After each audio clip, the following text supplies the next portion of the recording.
Bang, kenapa sih kita susah banget ngelupain hal-hal yang menyakitkan dalam hidup kita?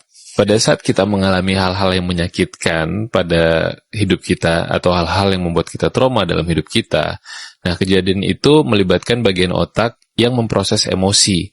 Jadi, pada saat kejadian itu, otak itu cenderung merekam hal-hal yang lebih detail dan kejadian-kejadian yang membuat kita emosi dan trauma tadi akan lebih nempel ke pikiran kita.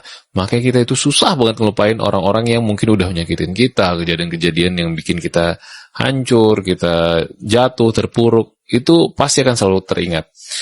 Nah, tapi itu bukan berarti hal yang buruk, karena bisa jadi kejadian yang buruk itu adalah sebagai tanda atau pengingat atau peringatan untuk diri kita supaya kita menjadi orang yang lebih baik lagi. Gimana menurut kalian? Benar apa enggak? Tulis kolom komen. Beberapa orang berkata kalau kita mengalami trauma artinya kita perlu memaafkan, menerima, mengikhlaskan, move on, gitu gak sih?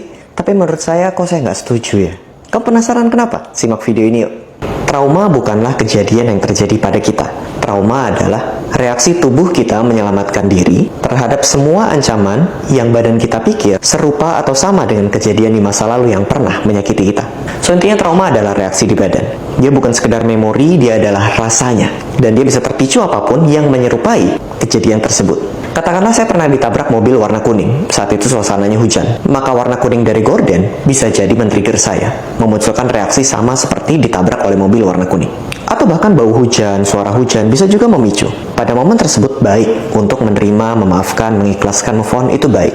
Tapi yang bermasalah adalah yang bikin menderita kan sensasi badannya, yang bikin gak nyaman kan rasanya. Kalau kita sebatas menerima, mengikhlaskan, memaafkan, move on, sensasinya tetap ada di situ loh. Dan itu yang bikin manusia gak nyaman.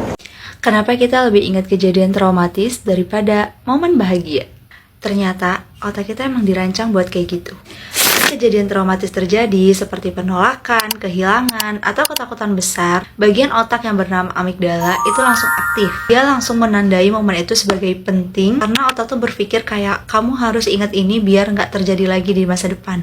Emosi yang kuat seperti takut atau sedih itu bikin otak menyimpan memori lebih dalam. Sementara momen biasa yang emosinya ringan, ya dianggap nggak perlu disimpan rapat-rapat gitu. Itulah kenapa kita bisa mengingat detail menyakitkan dengan jelas, kayak suara, tempat, atau bahkan aroma pada saat itu. Tapi lupa hal-hal sederhana juga yang terjadi pada hari yang sama. Secara ilmiah, otak kita lebih peka terhadap ancaman daripada kebahagiaan. Karena pada dasarnya, otak cuma pingin satu hal, kita selamat dari hal menyakitkan di masa depan.